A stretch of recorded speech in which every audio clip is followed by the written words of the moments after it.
Hi guys. तो चलिए हम हार्टलेस हस्बैंड का पार्ट 4 स्टार्ट करते हैं। वांगजी सिचन का फ़ोन कट करके कुछ सोचता है और फिर विंग को कॉल लगाता है। देन वो विंग से कहता है कि माँ कल वापस आ रही हैं तो हमें ओल्ड लान हाउस जाना है, तो तुम तैयार रहना। तो विंग कहता है और फिर वो लोग वांगजी फ़ोन कट कर देता है। अब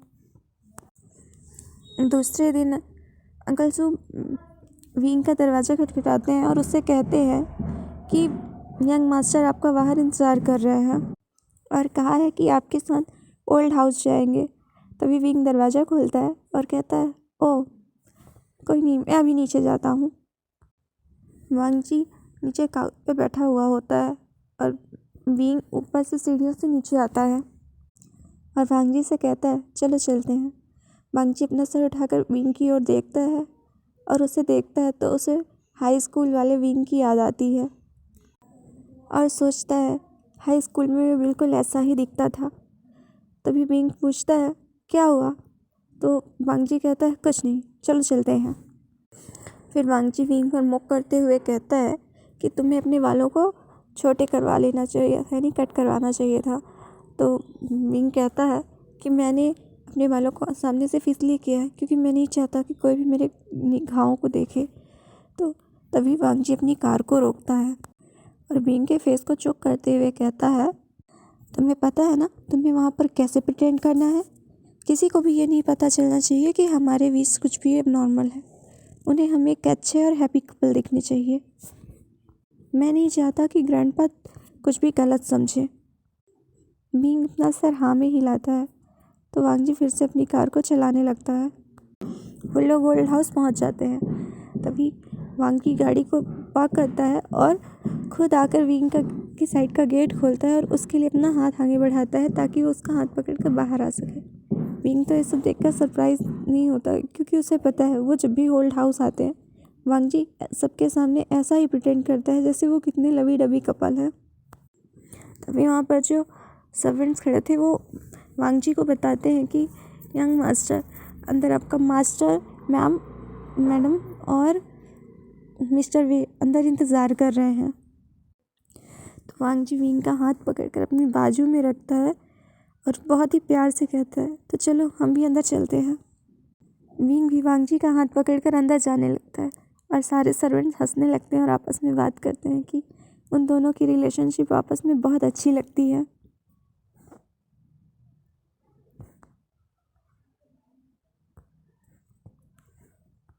वांगजी को ये सुनकर तो अच्छा नहीं लग रहा होता, पर विंग सोचता है काश ये सब कुछ सच होता।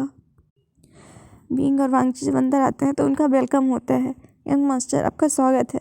तभी वांगजी अचानक से रुक जाता है और विंग आकर उसके शोल्डर से टकरा जाता है। तो वांगजी गुस्से से इसकी ओर घूरता है और अपना हाथ उठाता है। विंग तो अपनी आंखें कस के बंद कर लेता है और सोचता है अब तो उसको थप्पड़ ही पड़ेगा। पर तभी वांगजी उसके नाक पर रेस करते हुए कहता है, क्या यहाँ पर दर्द हो रहा है? देखो तो पूरा लाल हो गया। पर विंग अपना फेस घुमाते हुए दूसरी ओर घुमा के बोलता है, नहीं मुझे दर्द नहीं हो रहा। तो वांगजी अपने दोनों हाथों से विंग के फेस को पकड़ता है और उसके एकदम नज़दीक जाकर कहता है, मुझे देखने दो। यह सब देखकर वांगजी के ग्रैंडपा लानकुरैन ये सब देखते हैं और हंसते हैं, स्माइल करते हुए कहते हैं, तो क्या तुम दोनों आज पूरा टाइम लॉबी पर ही बिताने वाले हो? क्या तुम लोग अंदर आने का रास्ता भूल गए हो? तभी वांगजी और विंग देखते हैं कि मदर विनकिंग और ग्रैंडपा लानकुरैन और फादर भी तीनों ही उनकी तरफ ही आ रहे होते हैं। तो उन सबको देखकर वांगजी कहता है कि ग्रैंडपा हमारा मजाक मत उड़ाइए। वांगजी और उसके ग्रैंडपा हंसते हुए एक दूसरे से बातें कर रहे होते हैं और यहाँ पर विंग और मिस्टर वे एक दूसरे की ओर चुपचाप देख रहे होते हैं। ग्रैंडपा लानकुरैन विंग से कहते हैं, जरा मुझे देखने तो दो, तुम पिछली बार से इतने दुबले क्यों लग रहे हो? क्या तुम्हें खाने को नहीं मिलता है जिंगशी में?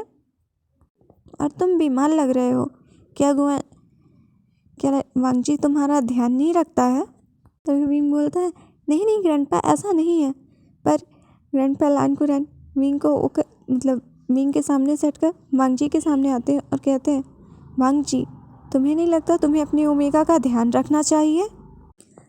तो वांगजी ग्रैंडपा से कहता है, मुझे माफ़ कर दीजिए कि आपको ऐसा लगा कि मैं विंग का ध्यान नहीं रखता। मैं अब से और ज़्यादा उसका ध्यान रखूँगा। और फिर तभी वेनकिंग बोलती है, बिल्कुल तुम्हें उसका ध्यान रखना ही चाहिए। मुझे भी ऐसा लग रहा है कि उसका ध्यान अच्छे से नहीं रखा जाता। मुझे भी उसका फेर डल लिख रहा है। अजान, क्या तुम हमारे आइन को बुली करते हो? देखो, अगर तुमने उसे बुली करने की कोशिश भी की ना, तो मैं और तुम्हारे ग्रैंडपा तुम्हें कभी माफ़ नहीं करेंगे। यह सुनकर वांगजी अपनी कॉलर ठीक करते हुए विंग के कान में कहता है, मेरी माँ से कुछ कहो, ये तुम्हारी चिंता हो रही है। यह सुनकर विंग जल्दी से मुस्कुराते हुए कहता है, नहीं नहीं नहीं, ऐसा नहीं है, मैं एकदम ठीक हूँ। ग्रैंडपा, वो आपको ऐसा इसलिए लग रहा है क्योंकि हाल ही मुझे मेरी भूख से परेशानी हो रही है। मैं अच्छे से खा नहीं पा रहा हूँ ना, इसलिए आपको ऐसा लग रहा है। और मेरे बाल लंबे हो गए हैं ना, इसलिए आपको मेरा फेस छोटा लग रहा है। बाकी मैं एकदम अच्छा हूँ। यह सुनकर ग्रैंडमा लानकुरन विंग से कहते हैं, तो फिर तुम्हें और ज़्यादा खाना चाहिए। कुछ भी खाओ, अच्छा खाओ और अपने आप को एकदम अच्छा बना लो। आखिरकार तुम्हें लान परिवार को एक हेल्दी वारिस देना है। उसके लिए तुम्हारा खुद को ठीक रहना भी तो ज़रूरी है। वैसे मैं ये सोच रहा था, तुम और वांगजी मुझे ये खुशखबरी कब दोगे? यह सब सुनकर विंग के फादर मिस्टर वे विंग की ओर देखते हैं और कहते हैं, आइन, एक चीज़ हमेशा याद रखना, तुम्हारा हेल्दी रहना ज़रूरी है। मेरे लिए सबसे ज़्यादा ज़रूरी तुम हो और तुम्हारा हेल्दी रहना। यह सुनकर विंग अपने फादर की ओर देखता है और कहता है, ग्रैंडपा विंग से कहते हैं कि मैंने तुम्हारे लिए लोटस की सूप बनवाया है, तो तुम्हें जाकर उसे टेस्ट करना चाहिए और मुझे तुम्हारे फादर से कुछ ज़रूरी बात करनी है। तो विंग इसके लिए नोट करता है। फिर वहाँ से ग्रैंडपा विंग के फादर और वेनकिंग चले जाते हैं। तो वांगजी विंग की ओर देखता है और कहता है, तुम्हारी एक्टिंग अच्छी थी। विंग ये सुनकर शॉक हो जाता है और उसकी ओर घूर के देखता है और कहता है, क्या कहा तुमने? तो वांगजी वहाँ से जाने लगता है और कहता है, मैंने कहा तुम्हारी एक्टिंग अच्छी थी।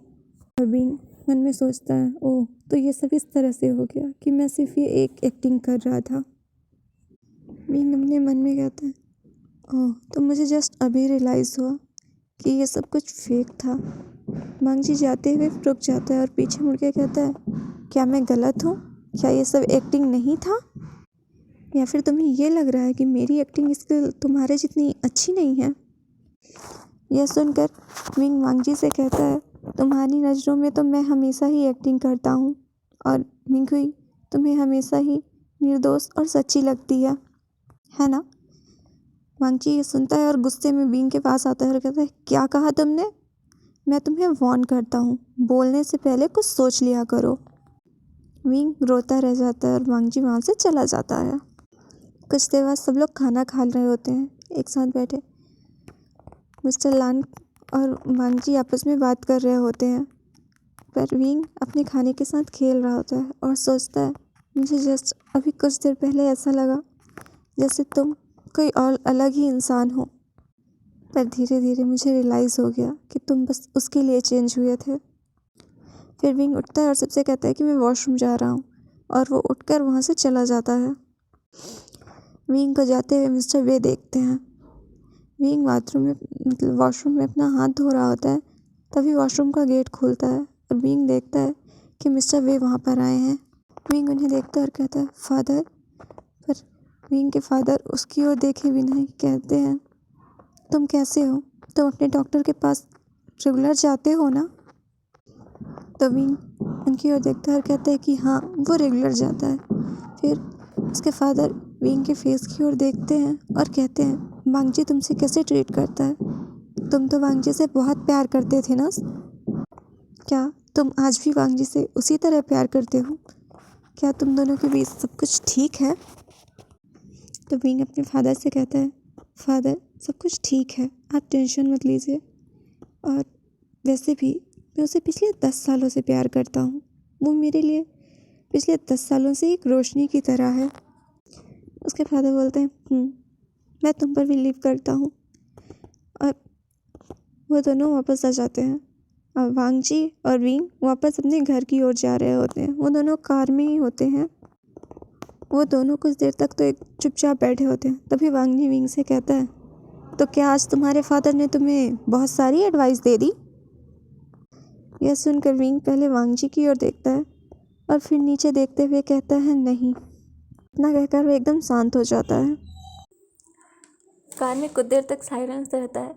उसके बाद विंग धीरे धीरे सो जाता है और कार में वो सोते हुए ही अपना सर वांगजी के कंधे पर रख देता है। वांगजी तो इससे बहुत गुस्सा हो जाता है और वो विंग को विंग का नाम लेता है और फिर विंग को अपने से दूर करने के लिए अपना हाथ बढ़ाता है, पर विंग उसका हाथ पकड़ लेता है और कहता है, प्लीज़ मुझे मत मारो, उसे मत मारो, मुझे रहने दो, मुझे मारो मत, ऐसे चिल्लाता है। और उसकी जो बॉडी होती है वो एकदम शिवर करने लगती है।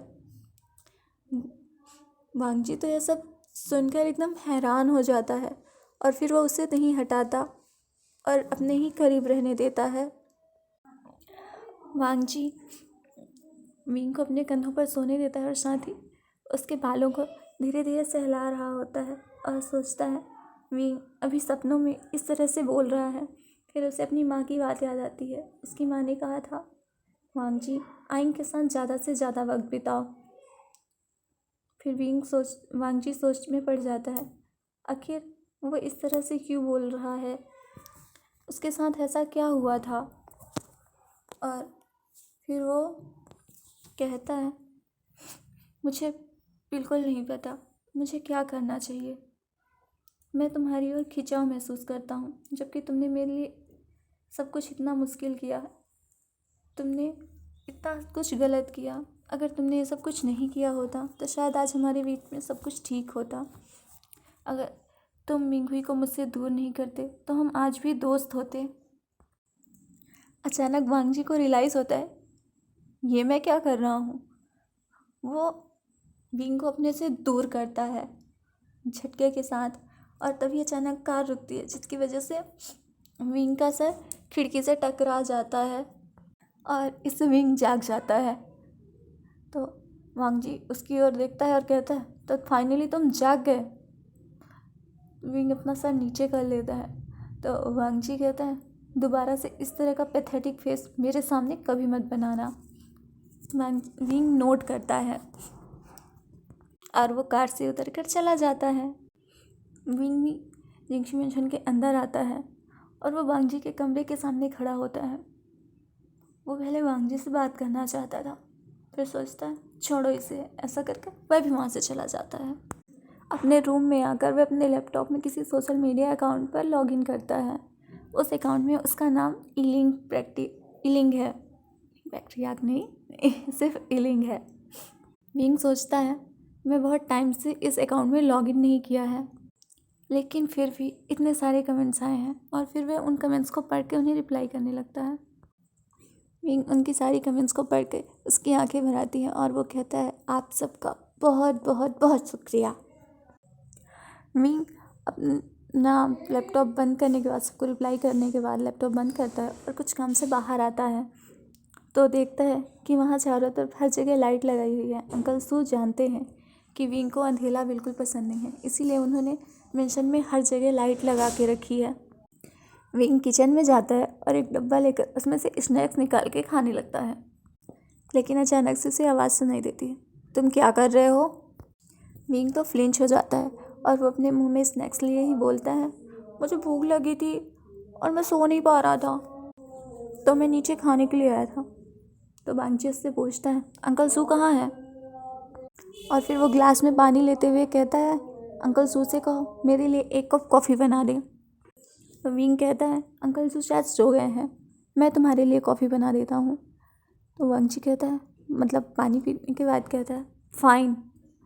विंग तो इससे बहुत खुश होता है अंदर ही अंदर, सोचता है पहली बार वांग जी ने मेरे हाथ से बना कॉफ़ी पीने से मना नहीं किया और वो इस चीज़ से बहुत खुश हो जाता है और अंदर ही अंदर हंसने लगता है। फिर वांग जी वहीं पर कुछ काम करने लगता है और विंग कॉफ़ी बनाता है। फिर विंग कॉफ़ी लेकर वांग जी के पास आने लगता है और कहता है, अब बहुत लेट हो चुका है, तुम्हें अब सो जाना चाहिए, देर तक जागना तुम्हारी हेल्थ के लिए अच्छा नहीं होगा। और फिर वो कॉफ़ी रखते हुए कहता है, इसे कल कर लेना।